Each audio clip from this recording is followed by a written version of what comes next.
La Tanzanie borde l'océan Indien sur plus de 800 km. 40 millions d'habitants, dont 10 millions vivent sur la côte. Pour la plupart, ils exploitent les ressources de la mer. La pêche, les coquillages, mais aussi la culture d'algues. Sur le littoral, il y a aussi des activités touristiques. En particulier à Zanzibar, dont l'économie est irriguée par le clou de girofle et surtout par un tourisme culturel et balnéaire. Il y a bien sûr les plages immaculées des tropiques. Et il y a une vieille ville, Stone Town, classée depuis fin 2000 au patrimoine mondial de l'UNESCO.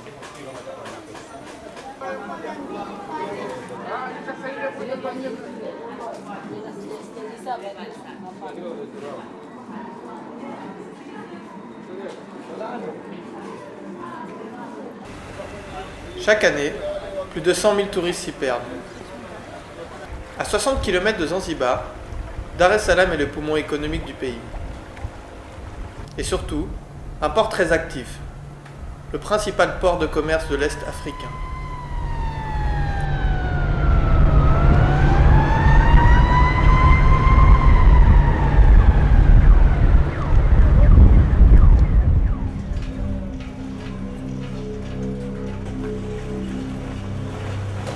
Le 26 décembre 2004, à 7h58, un séisme de magnitude 9,3 sur l'échelle de Richter se produit au large de l'île de Sumatra, en Indonésie.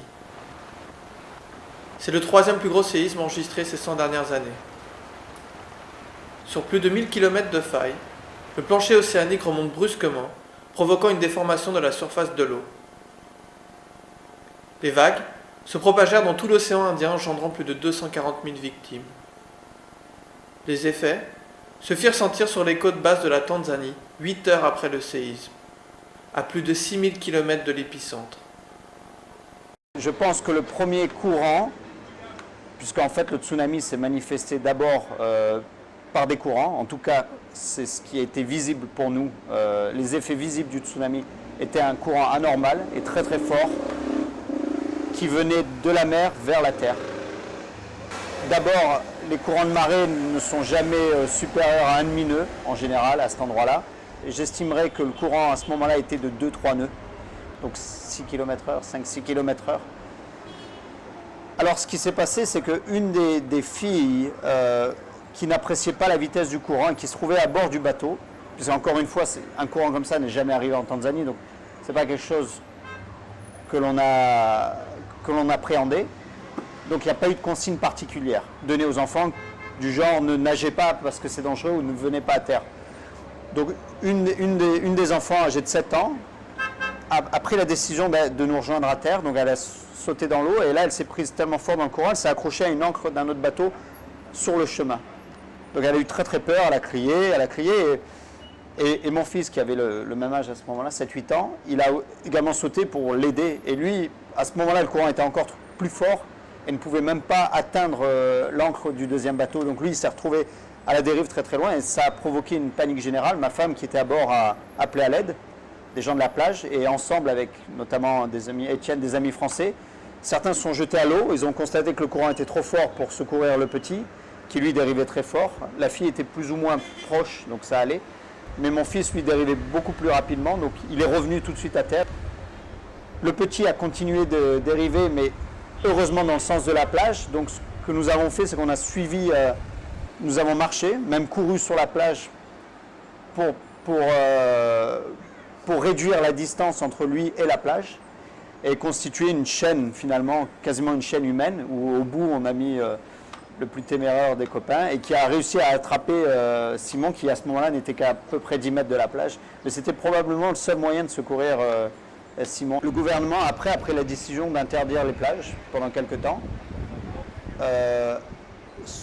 en expliquant que le tsunami avait frappé, mais est-ce qu'il y a eu des campagnes pour expliquer comment il fallait réagir, etc. Non, non, non.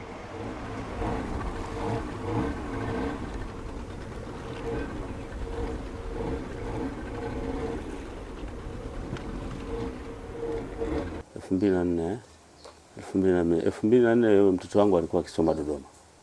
Ilipofika tarehe 23 wakawa wamepata likizo hiyo mwezi wa 12 kuja kunitembelea mimi kama mzazi wao kupumzika, akiwa yeye na kaka yake. Walipofika siku hiyo walifika tarehe 23, 24, 25 wakala siku yao vizuri. Asubuhi mimi nikawaacha hapa, tarehe 26 asubuhi sasa. Christmas Day. Kwa hiyo nikaondoka nikaenda kazini. Nikamwambia bwana, nyinyi msiondoke leo, kaeni hapa hapa. Mkitoka hapa mtaenda mkatembee. Kuna hall moja iko hapo inaitwa Stella Martina. Mtaenda mtakaa pale, mtakunywa soda zenu na nini. Kwa tumekubaliana nao. Sasa mimi nilipoondoka nimeenda kazini. Nimefika kwenye saa 12 hivi jioni. Nikaona majirani wawili wanakuja kuniita pale. Bwana nyumbani kuna tatizo. Tatizo ya nini? Bwana, watoto wameenda baharini kule. Toka saa 9 wamezama mpaka sasa hivi hawajaonekana. Ilikuwa siku wamekuja wenyewe, kulikuwa wamekuja kwenye saa 12 hivi jioni. Sasa wasema watoto walishazama kuanzia saa 9 alasiri. Sasa kuanzia saa 9 mpaka hiyo saa 1 au saa 12 ndio wanakuja kuniambia ikabidi tuchukue gari mpaka kwenda White Cent huko. Nilipofika kule nikakuta maiti ziko pale za watoto 5. Ya mtoto wangu ndio iko juu. Wakati tunakwenda defender na polisi ndio ilikuwa inaenda. Tumefika pale nikamkuta mtoto yuko pale na wenzake 5 wote wamekufa. Basi tukawachukua mpaka kituo cha polisi Kawe. Kutoka Kawe tukaenda Oysterbay. Kutoka Oysterbay tukaandikisha tukaenda Muhimbili kwa ajili ya kuhifadhi mwili wa marehemu. Naitwa James Emmanuel. Siku zile tulikuwa tumeenda mimi marehemu pamoja na rafiki yangu jina yake Baraka. Tulipoenda tukakaa kidogo kule, maji yalipokuja ndio wakaanza kuogelea, kaogelea ndio wakaanza kuzama. Nikapiga kelele, nikaona mtu hamna mtu kumsaidia. Lakini kuna kama Mwarabu hivi. Mtu mmoja kama Mwarabu ndio akaja akamuokoa mmoja wa wale watoto, akatoka nao, lakini wale wengine wakazama. Hatukupata. Ila wanasema baada ile kutokea sasa maeneo ya pwani, zile hoteli za pwani, White Cent, Beach Comba, Bahari Beach, wale sio walipewa tahadhari, hata watalii siku hiyo wakwenda kuogelea. Lakini wananchi wa kawaida hawakupewa taarifa. Wavuvi walikuwepo na wao wakifanya shughuli zao. Wale wavuvi ndio waliosaidia kuwatoa wale watoto wawili. Kwanza alitaka kuwaokoa wote wale wavuvi. Lakini kuna mvuvi mmoja alikuwa ameshikilia 3 wakati anatoka nao sasa, akiwepo na yule mtoto wangu. Akagongwa na kitu chenye ncha kali hapa. Yule mvuvi aligongwa hapa. Kiliingia kikatoboa hivi. Ikabidi awaachie.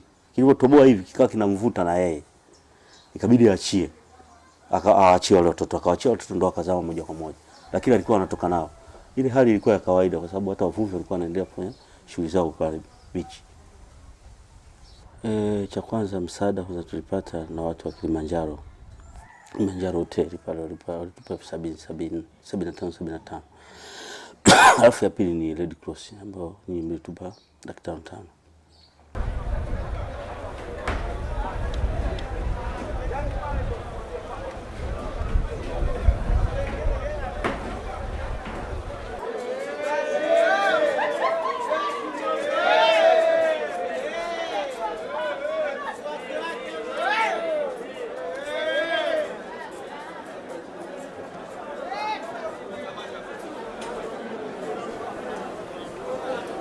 Les pêcheurs ont également été touchés. Le ferry est le petit port de pêche de Dar es Salaam. On pêche principalement la sardine. Le matériel utilisé laisse à désirer. Certains bateaux flottent à peine. Pourtant, les locaux n'ont pas le choix. L'océan est leur seule source de revenus.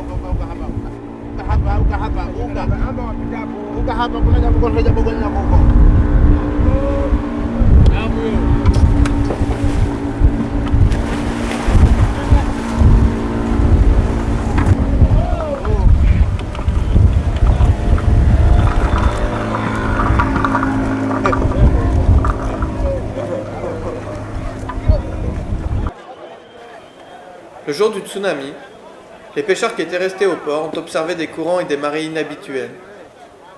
La première était en fin de matinée, la plus violente vers 14 heures et la dernière à 16 heures.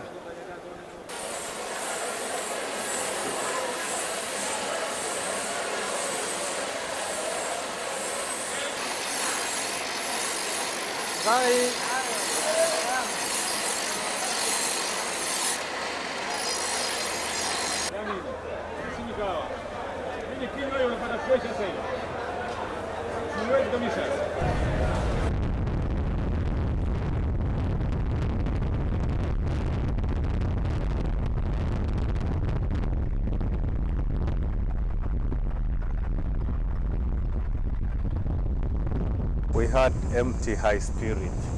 She was about the same size as the ship which is moored here now, the Rafflesburg. And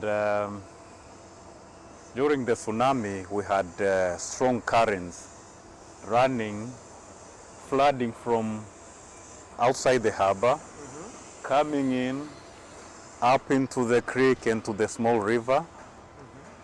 And then after about 20 minutes again, it will change direction. So it was just a seesaw, in and out, in and out, in and out.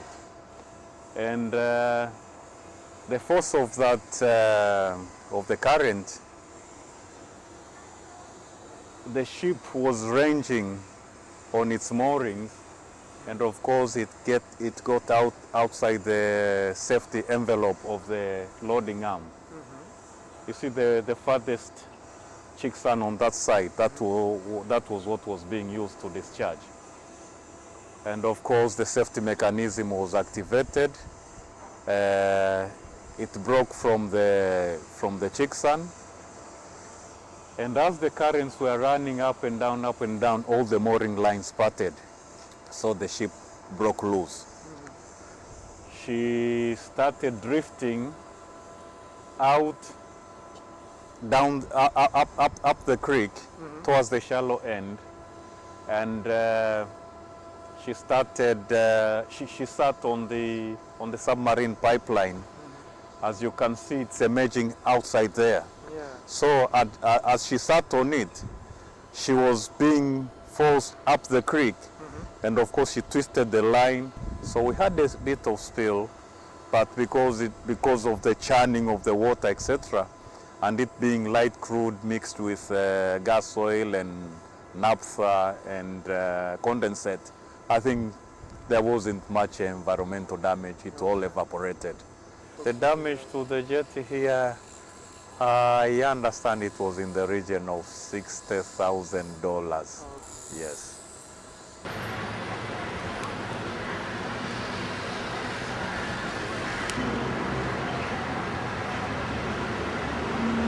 It was in the afternoon.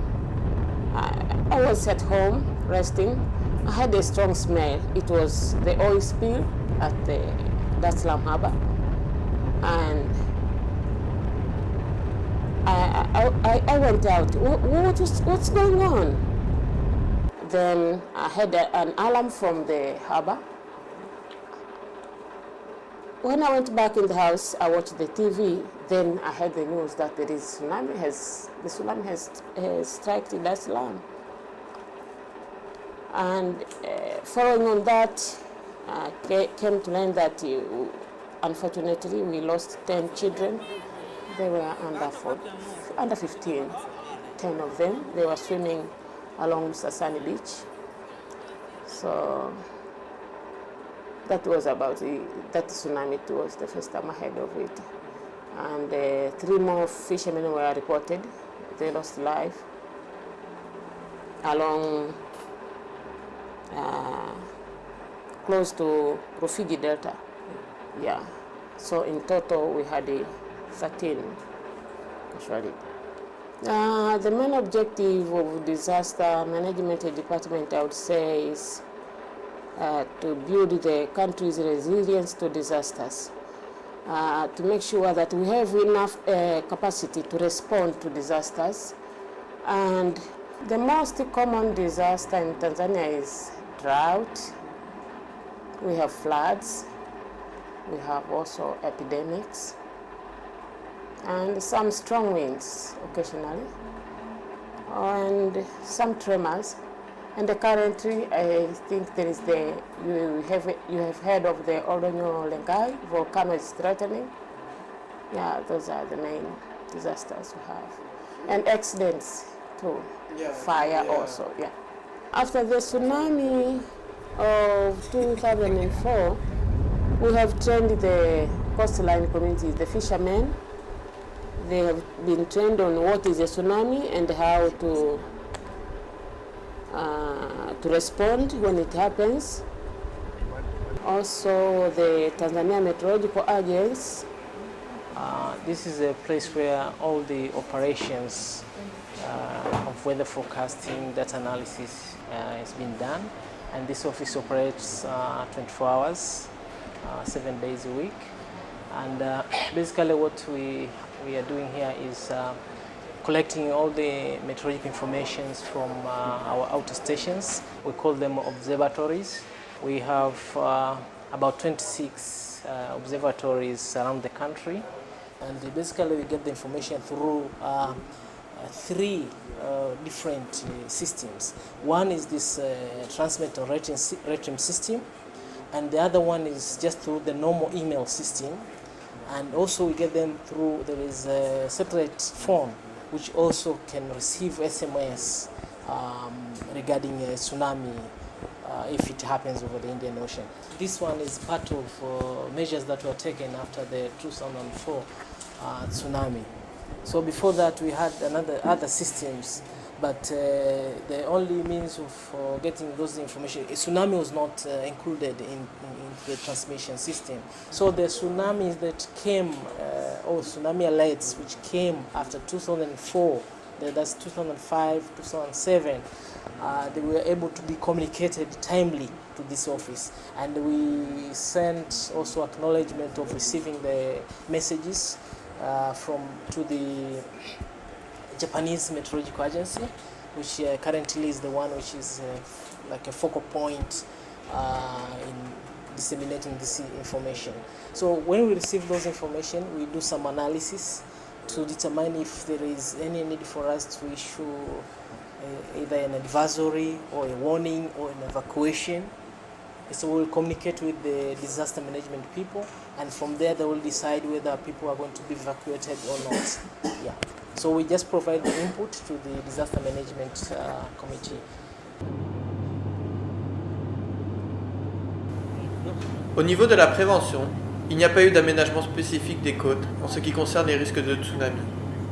Par contre, des programmes de plantation de mangroves et de conservation accrue des récifs coralliens sont engagés depuis 2000 pour lutter contre l'urbanisation, l'érosion des côtes et la diminution de la biodiversité. Ces milieux limitent en effet les impacts de tsunami. La pêche à la dynamite, si destructrice pendant plus de 20 ans, a presque été éradiquée par le gouvernement. Authorities of Tanzania Red Cross, I can refer to according to the National Disaster Management Policy.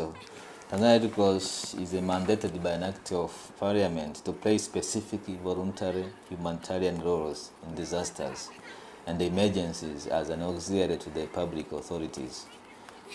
Yeah, at the moment we are working here in Mtwara, and we are working here, of course, in Rufiji, this area.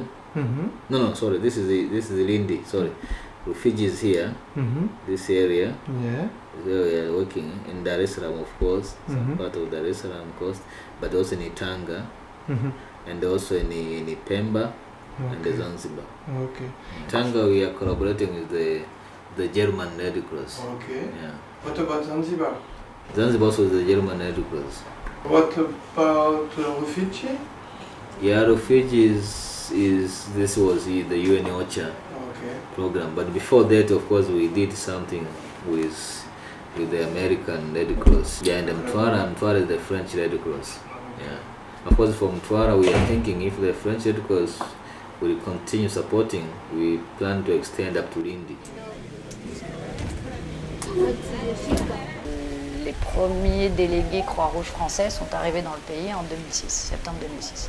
Si on reprend comme référence l'Indonésie, le tsunami créé en Indonésie, avec la vague qui se déplace, bien sûr elle mettra 10 heures, donc ça ne sera pas une catastrophe rapide, ça sera une catastrophe lente. Mais effectivement, ici en Tanzanie, ils se sont dit, en tout cas ils ont fait une analyse qui est, nous n'avons pas les moyens de réponse, en tout cas sur tout ce qui peut être catastrophe naturelle. Donc la Croix-Rouge tanzanienne a créé le département de préparation et de réponse aux catastrophes naturelles en 2005. Certaines, je dirais, sociétés nationales participantes sont venues appuyer la Croix-Rouge tanzanienne, je dirais, à développer ce département et à développer des activités en relation aux préparations aux catastrophes naturelles. Nous, on a 3 objectifs. D'accord ? Le premier, c'est éducation des populations. Et donc là, on parle de tout ce qui peut être formation, préparation et réponse, puisque maintenant on s'oriente beaucoup plus à leur donner les moyens de pouvoir répondre en tant qu'équipe d'urgence. Donc notre deuxième objectif, c'est le renforcement du système d'alerte au niveau communautaire. Je dirais le troisième, c'est tout ce qui peut être sensibilisation. Sensibilisation auprès des communautés pour pouvoir justement leur expliquer quels sont les comportements adéquats à avoir en termes de catastrophes naturelles. Donc oui, il existe un organe gouvernemental. On peut imaginer que ce n'est peut-être pas le meilleur acteur pour pouvoir mettre en place ce genre d'activité. Par contre, comme la Croix-Rouge tanzanienne est déjà présente sur le terrain, déjà connaît les communautés, ils sont beaucoup plus proches des communautés, donc de par définition, effectivement, c'est un acteur beaucoup plus pertinent pour mettre en place ce genre d'activité. Les activités ont commencé, les activités donc terrain ont commencé en mai 2007. De mai à octobre, des formations. Donc premiers soins. Après on a eu une formation de sauvetage en mer. Bon, alors là attention, sauvetage en mer ça veut dire quoi? Ça veut dire qu'on a formé des pêcheurs qui ne savent pas nager à pouvoir sauver quelqu'un de la noyade. Donc rien à voir avec tout ce qui peut être management de la catastrophe jusqu'à maintenant. Mais c'est toujours pareil, dans l'approche de donner de l'intérêt, de susciter de l'intérêt, que les gens s'approprient aussi ce projet et comprennent effectivement les objectifs du projet, c'est de commencer des formations qui peuvent répondre à une demande de leur part. Après, on a créé différents outils pédagogiques. Donc en plus de la carte, on a créé un livre et un document recto verso qui sont les procédures à suivre en cas d'urgence en général, ciblé pour les enfants. Parce que un des objectifs importants aussi de ce projet, c'est tout ce qui est sensibilisation auprès des enfants. On parle de culture du risque, on parle de changement de comportement. Dans les changements de comportement, aujourd'hui, on est persuadé que plus on commence jeune à changer l'état d'esprit des enfants, plus on a des chances de pouvoir arriver à un changement de comportement. Alors, et que les enfants est un vecteur de communication sur les adultes, sur la cellule familiale. Et la cellule familiale en Afrique, on sait très bien qu'elle est quand même assez élargie. Donc à partir de là, nous on leur dit, en tout cas le projet a l'objectif de construire des compétences au sein d'une communauté. Donc construire ces compétences, c'est aussi leur dire, c'est pas seulement pour un tsunami, l'équipe d'urgence ou en tout cas ce que vous aurez appris pourra vous servir que pour le tsunami. Non, ces compétences-là peuvent servir en toute généralité sur n'importe quelle problématique qui peut se passer dans le village. Après, l'évaluation pour moi c'est la simulation. The simulation from Twara now, we want also to include the schools. Yeah, the school. Okay, we wanted to see how the schools and the volunteers and the disaster committees, how they work together to evacuate from the areas in the case of the tsunami. So there is a scenario which we are planning, we are creating, that maybe there's a scenario, tsunami is coming, maybe there are some students who are along the ocean, they are playing or they are doing activities, there are others at the schools. Now how the information circulated and ensuring that those at the ocean and those at the school, they are also evacuated to safe areas. So you kind of to see how these groups can work together. hiyo kazi ya timu ya serikali. There is tsunami coming and it must touch the village around 12 o'clock. Naomba ufike ofisini mara moja haraka iwezekanavyo. Ni nani? Ofisi ya serikali ya kijiji. Nani mmoja? Mtangazaji.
Wapo ambao wana alama zao.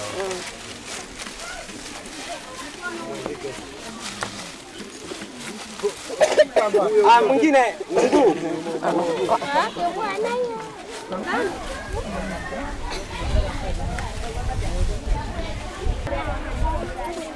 Jamii sana pole. Pole. Ndio vizuri. Vizuri mwanangu.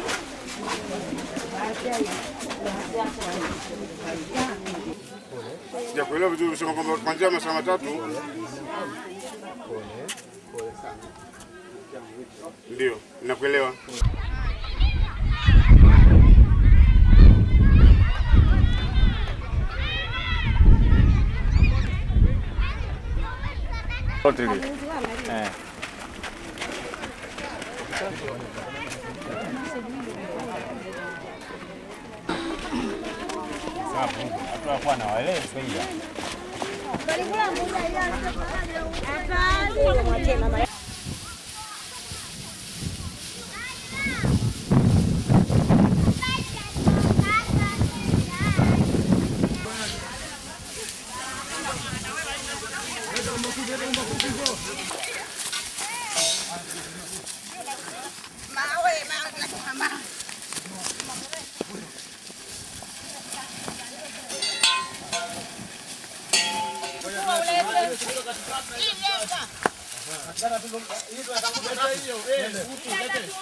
Kwa kawaida ili baadaye itatokea tunaweza kutoa taarifa nyingine. Kwa sasa hivi nadhani mambo sinao yameshakuwa taarifa nimepata kwamba hakuna tena itatokea. Kwa hiyo wananchi rudi katika makazi yenu kama kawaida. Majeruhi wawili ambao walipanda, tuwe wavumilivu kwa sababu hapa tulipo sio katika maeneo yenu ambayo mmeyazoea. Les choses négatives, c'est très clairement effectivement un problème de coordination entre le comité de désastre et les membres de la Croix-Rouge. C'est clair que le manque d'exercice pratique fait que les gens n'ont pas forcément l'habitude d'être mis en situation et de prendre des décisions en même temps, d'analyser des informations en même temps et de prendre des décisions effectivement ensemble. Même si il y a des erreurs qui sont faites comme hier, une information qui est donnée mais qui n'est pas bien comprise, ou une équipe d'évacuation qui s'évacue tout seul et qui ne prend pas vraiment, je dirais, complètement son rôle d'évacuer des enfants, en tout cas de l'école à la nouvel endroit pour évacuer. En même temps, ce qu'il faut savoir, c'est qu'un an auparavant, il n'existait rien. Pas de Croix-Rouge, pas de comité de désastre, pas de personne formée en premiers soins. Je dirais 1 an plus tard, le côté très positif, c'est que maintenant, en fait, on se rend compte que les gens sont impliqués. Donc ça veut dire qu'on a réussi à les fédérer derrière cette idée d'être organisés à pouvoir gérer une catastrophe, qui n'est pas forcément un tsunami. On n'a pas formé les gens effectivement à leur apprendre à comment monter une tente ou peut-être quelques heures, mais aujourd'hui ils nous ont prouvé qu'ils savaient le faire. Donc ça veut dire qu'il y a de l'implication personnelle, ils se sont entraînés et ils ne se sentaient pas encore très à l'aise. Aujourd'hui, moi je me suis rendu compte qu'ils se sentaient très à l'aise dans ce qu'ils ont fait, que ce soit hier ou aujourd'hui. Donc il y a quand même une autonomisation de l'action et une assimilation des choses qui prouvent que pareil, il y a quand même un entraînement qui est fait par eux-mêmes en tout cas, sans qu'on soit forcément derrière eux. Yeah, of course, it is a bit complex, as you said, particularly when you go to the community and creating awareness on tsunami. For them, maybe not a priority, you know, because they have other complications, as you said. You know, the issue of poverty, of course, is a cross-cutting issue. When you say poverty, it affects many or several actions or sectors, I can say. And even for us, we see how the poverty affects even our implementation of the program. Because you find, because of the poverty, people, their livelihood are on daily basis. Somebody needs to find something on that day, particular day, to feed his or her family. So even if you pull in some participants on your training, on your program, they demand to be paid something, because which is basically, logically, which is sometimes people they fail to understand. Why you are trying to impart knowledge to the community, and again you are paying them on something, you know. But it's because of the poverty level of the community we are dealing with. If the father of the house or the mother of the house, if doesn't do anything on a daily basis, the family will not eat. So you need at least to get, you know, continue with the training, the program you are planning, but also ensure at least his family or her family doesn't suffer much. Yeah.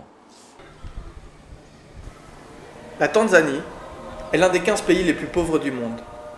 Il y a bien sûr risque de tsunami. Celui de 2004 a fait des victimes, mais tout compte fait, les dégâts ont été minimes. Surtout si on considère les autres calamités qui frappent les populations. Le sida, la malaria, les maladies respiratoires, la dysenterie, la malnutrition. Ici, l'espérance de vie ne dépasse pas 50 ans. Au regard de ces risques sanitaires majeurs, le risque de tsunami semble très secondaire. Le phénomène est rarissime, mais cette catastrophe a permis de collecter des sommes considérables. Les images spectaculaires de l'Indonésie et de Ceylan ont suscité un vaste élan mondial de solidarité.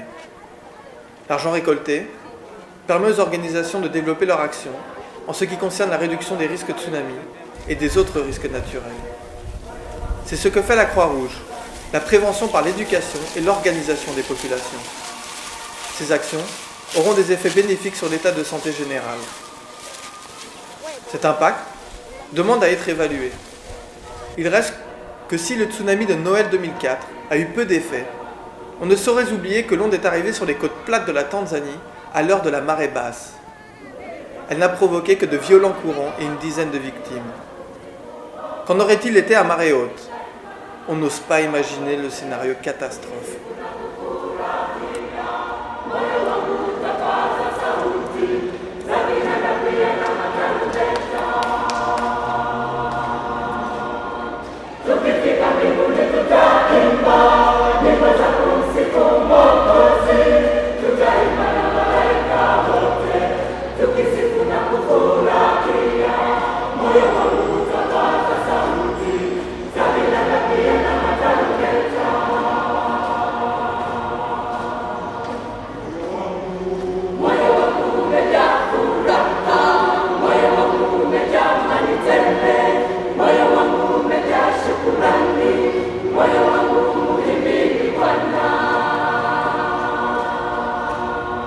Moyo wangu umejaa furaha.